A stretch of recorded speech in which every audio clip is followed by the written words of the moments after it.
Hey again, everyone. This is Dracus360, and it looks like it's almost been another full year since we last spoke.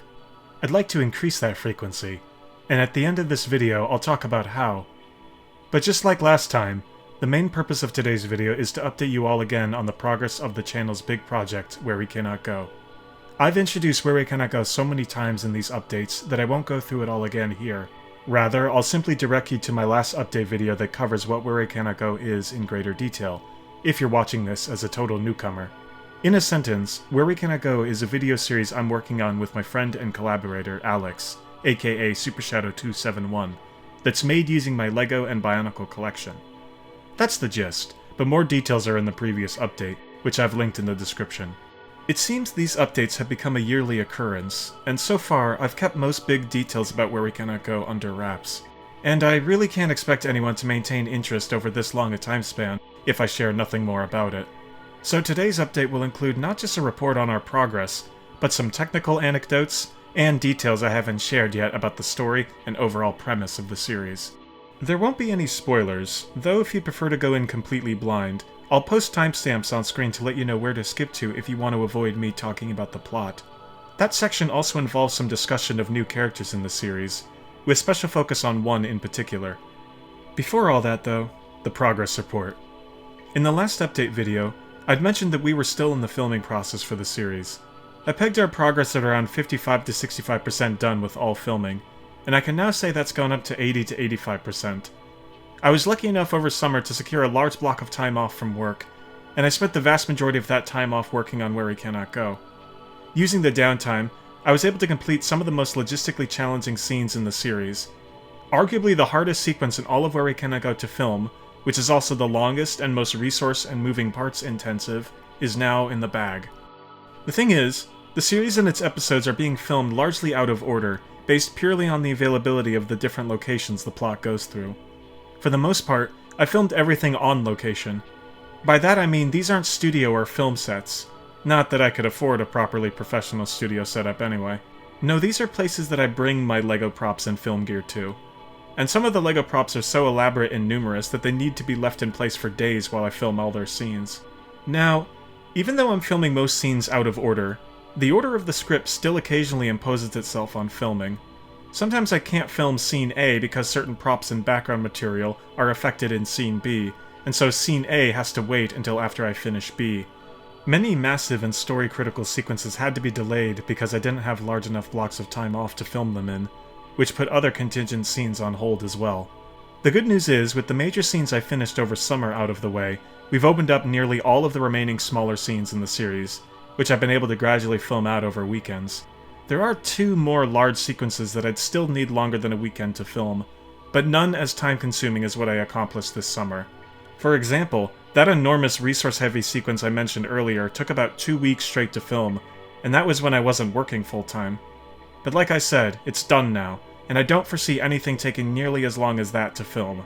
So what does all this progress actually translate to? Well, as I said in the last update, Where We Cannot Go is divided into 16 episodes.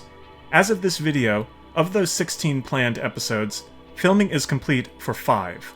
7 are around 90% done, 3 are around 70% done, and 1 is about halfway done. Those are rough estimates, obviously, but hopefully they give a better idea of how much of the filming we've actually completed. Like I said, there are still some very difficult scenes left to film, but there's a sense that the worst is behind us. Sadly, the news isn't all good. I said in the last update that we got all of the footage we needed from the original House of What We Cannot See, the series I made growing up that Where We Cannot Go is a sequel to. That house is one of several key locations in the plot of Where We Cannot Go, and roughly 2 years ago from today, that house was sold. That means I can't go back and reshoot any of the footage that I got there, and after reviewing some of it and putting it together in working cuts, I wish that I could. I won't go into all the details, but the filming at that house took place under a lot of pressure. I was sleep-deprived and stressed out for most of it. As a result, a lot of the footage, despite my best efforts, is imperfect. Now, I don't want to get too down on myself. On the whole, I believe Where We Cannot Go is a colossal improvement from What We Cannot See in virtually every department. But that's a low bar to clear, and my inexperience with filmmaking shows in much of my footage at that house. And at this stage, we simply have to make do with what we got. The biggest areas of imperfection are in the lighting and camera positioning. Much of this is a consequence of filming in real locations, like inside real rooms in a real house. The scale I'm working at, that of Lego and Bionicle figures, often means I have to maneuver my camera and lighting equipment in extremely tight spaces. I don't want to get into detailed specs of all our equipment, but this is a very, very low-budget project. For one, it's all being shot on a camcorder. A very good, workman-like camcorder, but a camcorder nonetheless, with all the limitations that comes with. Even if I could afford a fancier camera, in truth, anything bigger than our camcorder wouldn't be able to fit into all the tight confines I'm in to get the angles and shots I want. It's not perfect, but weirdly, it is practical. The other element of my filming is a set of 2-panel LED lights that I position around the props and figures to illuminate the shots. Alex actually recommended this after expressing how difficult it was to watch the poorly lit scenes of What We Cannot See. Filming What We Cannot See as a kid, I didn't use anything other than ambient lighting, like sunlight or the lights inside the house itself. The result was that What We Cannot See often had an unpleasantly murky and dingy quality to its visuals. In Where We Cannot Go, I'm shooting 2 LED panels of light into almost every shot, with the exception of outdoor daytime shots, for which ambient sunlight has more than sufficed. As a result, the clarity of the footage we've gotten has dramatically improved, and the LEDs help bring out all the colors and details of the LEGO models in each shot. But this method of filming has some downsides. For one, the only indication I have of the kind of footage I'm capturing is the fold-out screen on my camcorder. It's serviceable, but occasionally I misjudge the lighting I'm seeing on screen, like when a subject is overexposed. There are some shots in the footage I've gathered where the LEDs are simply too bright, and I don't know that there's a way to fix that in post, at least with our tech. The other problem is related to our choice of animation style, if you can even call it animation. One of the few merits of What We Cannot See I've always thought was the fact that it was made using actual running footage that was capturing the world of the house largely as it was in real time. Sure, the lack of any character animation made a lot of it difficult to watch, but seeing little things in the background, like water or trees being blown in the wind, I always felt worked in the series' favor, making the world feel a bit more tangible. So, for Where We Cannot Go, we wanted to make sure we preserve that while also improving the animation. Where We Cannot Go isn't full stop motion, and it isn't made by stringing still pictures snapped on camera one after the other. Instead, I'll set up the camera for a specific shot, then begin recording video. Over the course of that recording, I'll pose figures in each stage of animation, letting them stay there for about 10 seconds before going back and doing the next pose. This is all while the camera's still running, which I'll only stop once the entire movement I wanted in that shot is completed.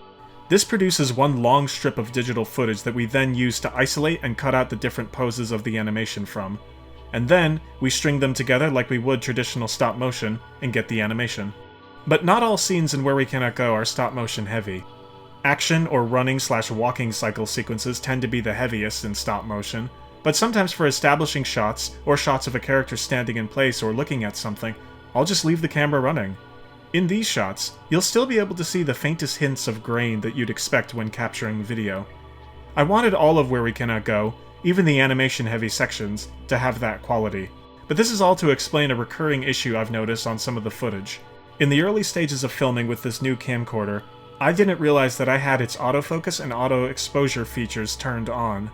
And on several animated scenes, while the camera was running, it would start auto-adjusting the exposure and focusing on parts of the shot other than the intended subject. The result is that there is some flicker on some of the animated sequences, and occasionally the subjects of the shot are a bit blurry. Since discovering I had those features on, I've switched them both to manual. That's fixed the issue for most of the subsequent footage I've filmed, but it still exists in footage that I can't go back and reshoot. The last issue I noticed was when filming animated scenes on carpet. While leaving the camera running and posing the figures for animation, I would often be sitting or crouching behind the camera. I'd reach over, adjust the pose, then sit back and let it capture the pose for a few seconds before reaching over again to do the next pose. This isn't the case on all animated footage, but on some of it, my weight caused the carpet under the tripod to bend. This caused some animated footage to come off a bit janky, where the camera had moved slightly during the different poses. Once I noticed this, my solution was to take a block of wood and place it underneath the tripod so that it stabilized the ground the tripod was resting on. So far, that seemed to fix the problem for subsequent carpet scenes. The mistakes I've described are all amateur mistakes that I'm not proud of, and I'm not sure how much of which we can fix in editing. Alex, who will be handling the assembling and touching up of the footage for the final cuts, has told me there are things he can do to mitigate the auto-adjusting exposure, but beyond that, I don't know how much can be done about the camera positioning problems or the excess lighting from my LEDs. If there's one bright side to all of this, it's that for all the locations that we'll never have access to again, such as the What We Cannot See house and other places I won't spoil, we have the footage for every scene our script calls for. That means that, while some of it will be imperfect, the series can still be made, and that, come hell or high water, is what we're going to do. Now with all the bad technical news out of the way, we can get into some of the story details of Where We Cannot Go that I'm comfortable sharing with you all. These are aspects of the plot that don't spoil any major twists or revelations about the world, but for anyone who wants to go in completely blind, skip to this timestamp on screen if you want to hear the rest of the update. Obviously, in discussing Where We Cannot Go, I'll be spoiling What We Cannot See as well, if anyone watching this hasn't seen What We Cannot See and has any interest in that. Okay, final warning. 3, 2, 1, here we go. Followers of the channel will know that Where We Cannot Go is a sequel to What We Cannot See, which was my first major project here on this channel. It started out as something I made to kill some boredom and distract myself from family problems as a kid, but became something I continued with varying levels of effort throughout my teenage years. I eventually decided to get pretty serious about finishing it via the so-called Season 3 of the series, which was the final arc of the story and the first part of the series I actually scripted out. I finished that way back in early 2013, but obviously, I found myself returning to the world it created over the many years I've worked on Where We Cannot Go. I've been kind of harsh on What We Cannot See the older I've gotten, seeing it as a pretty embarrassing snapshot of the weird kid I was growing up. There's lots of cringe-worthy scenes in it, and I'm often revolted at the stuff I thought to put into it. But obviously, I do think there's enough good in it, however small a percentage, that a sequel to it still feels like a worthwhile endeavor. As a result, Alex and I, when coming up with the story for Where We Cannot Go, felt we had to honor the existing canon of What We Cannot See. I've plugged this before, but for those interested in catching up on the canon of What We Cannot See, I've made a video that organizes it all in one place, so you don't have to sit through all the drudgery of the actual What We Cannot See episodes to learn the history of this ongoing project. Realize, though, that if you're new to all of this, Where We Cannot Go is being made such that you can go in completely blind to any existing What We Cannot See content and still understand the story. But for those who want to learn what happened, I've linked to the What We Cannot See canon video in the description. Now, as a sequel, Where We Cannot Go's story takes place after the conclusion of What We Cannot See, so it's worth briefly setting up where the world is after that series. The story of What We Cannot See focused on the conflicts between two races of living Lego toys, the minifigs and the Bionicles. A migrant population of these toys traveled from their mysterious birthplace, the so-called Old Land, and eventually settled in the house of What We Cannot See. They never much liked each other, and so competed with one another for power and resources. This eventually boiled over into a full-blown war that the whole series turned around. Over the course of the war, most naturally born Bionicles in the house were killed in combat, but their body parts were reused to create synthetic Bionicle soldiers called mock soldiers, which helped ensure the ranks of the Bionicle army were never depleted. These mock soldiers were bound to the life force of the Bionicle's tyrannical leader, Gavlai, the main antagonist of What We Cannot See. Unknown to even her subjects, Gavlai was undergoing a slow transformation into a creature known as a Biocene, a transformation which, if successful, would give her total control of the entire house. In the final days of the war, the two combatant forces were the Minifig Resistance and their key Bionicle allies, pitted against Gavlai and her mock legions. In a last-ditch effort, the Minifig Resistance's Bionicle allies managed to kill Gavlai shortly before she was to complete her transformation into a Biocene.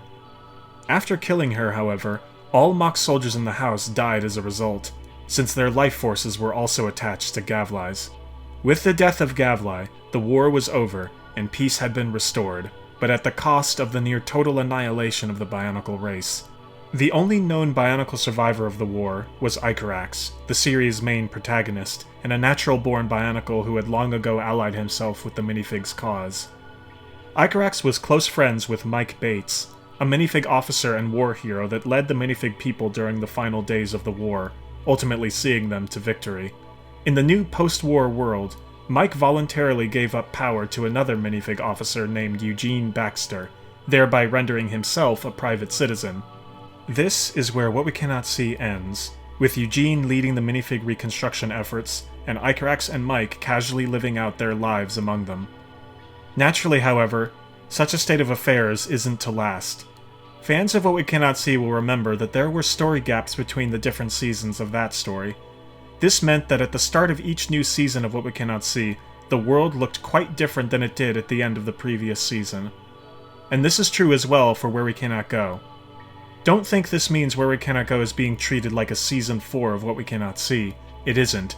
But at the beginning of the main story of Where We Cannot Go, the world is going to look a lot different than the way it did at the end of What We Cannot See.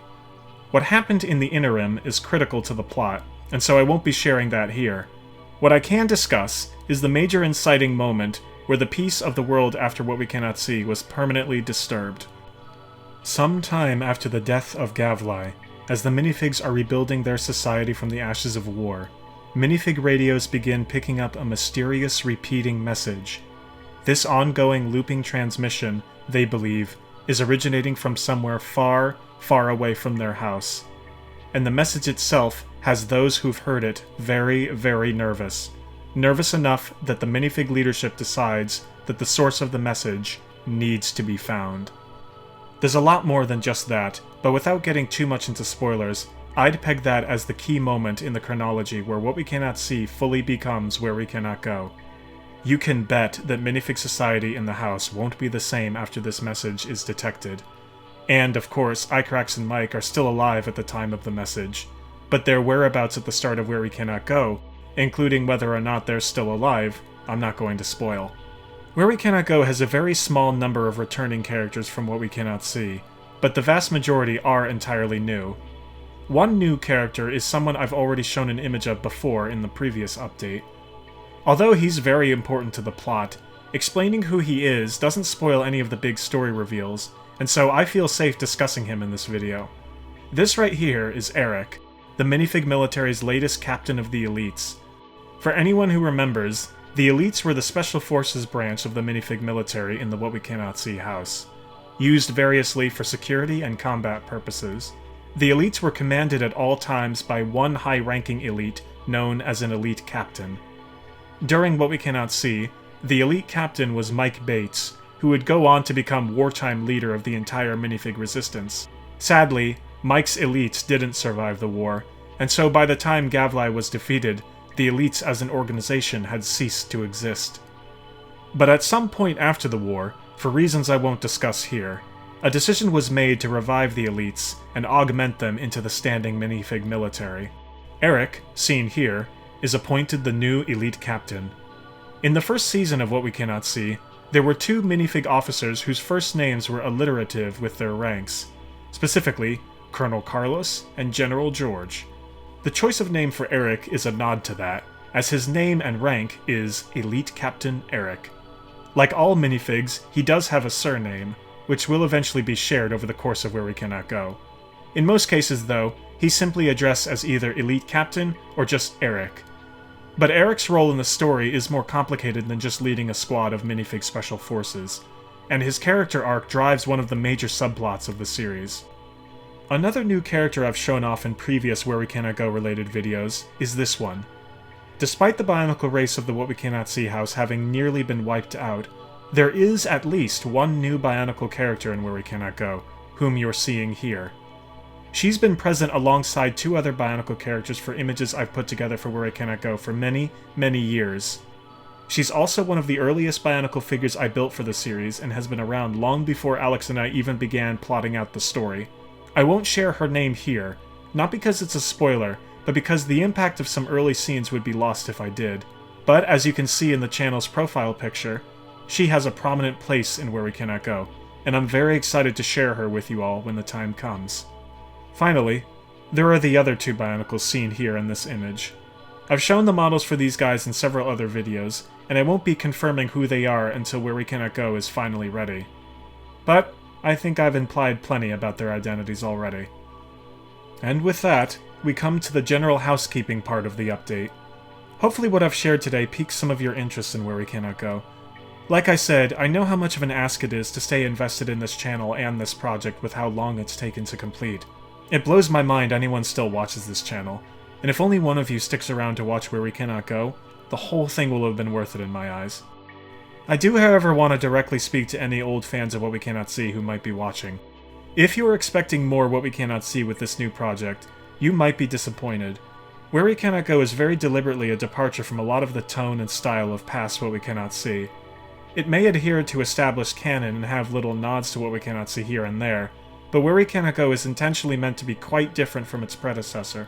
Obviously, I wouldn't be in this if I didn't think Where We Cannot Go had potential, and Alex and I have worked hard to ensure all returning characters are true to their original personalities. But just like my sharing the technical mishaps I've encountered while filming, I want to set everyone's expectations going into this. The soul of What We Cannot See is still in Where We Cannot Go, however. And whatever my qualms with What We Cannot See, that soul is one worth safeguarding. In terms of upcoming activity on this channel, I don't have much planned prior to the release of Where We Cannot Go. I've said I usually work on Where We Cannot Go on the weekends, but during the work week, it's usually not practical to film for it. So I've been using the weekdays to work on a few other side projects that I haven't shared on this channel yet. For anyone familiar with it, one of my other longtime obsessions aside from LEGO is the tabletop war game Heroscape. My love of it was never relevant to this channel, and so I never talked about it here. But I've basically been playing it ever since it was released, and long after it was discontinued. Hasbro recently announced a crowdfunding campaign to revive Heroscape, which spurred me to finally launch a Heroscape-themed channel on YouTube. There's not much content on it yet, but I'm working on a fairly big unit analysis video, and I've linked to that channel below, on the off chance any of you watching now like Heroscape, or just would like another way to engage with my stuff online. Additionally, Alex is a regular Twitch streamer, and after having gone on a few of his streams in the past, I was intrigued enough to try it out for myself. I never shared it on this channel because I just wasn't able to put enough time into it to help it grow.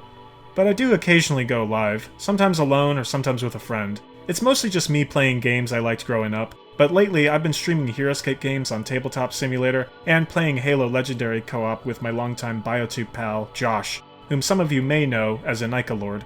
I try to stream every Friday starting at 4:30 PM Pacific Time, and usually go for around 3 hours, but I can't commit to anything longer than that, and even that regular time slot has me feeling a bit overextended in terms of all of my projects and commitments each week.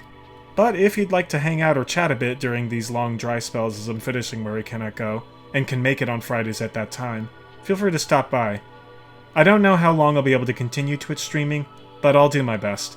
I've linked all those different channels I'm active on in the description below. Well, another year, another update video. Thank you all for watching this, and sticking around to the end. I'm sorry Where We Cannot Go has taken as long as it has to get to you. Every aspect of this project has taken longer than either Alex or I thought it would. But in the process, it's taught me more about myself than I ever thought I'd learn. Some of the highest highs of my life are already associated with Where We Cannot Go, and I wouldn't have ever embarked upon this journey if it wasn't for all of you. I'll continue to keep you all updated as progress on it continues, and hopefully our contact with each other will grow more frequent than just once a year. I'll never fault anyone for unsubscribing or leaving given the time it's taken to finish this, but for those of you who are sticking around until the end, from the bottom of my heart, you have my undying gratitude. You guys are the reason this project and this channel are still alive, and it means the world to me. Until we meet again, this is Dracus360. Take care, and stay safe.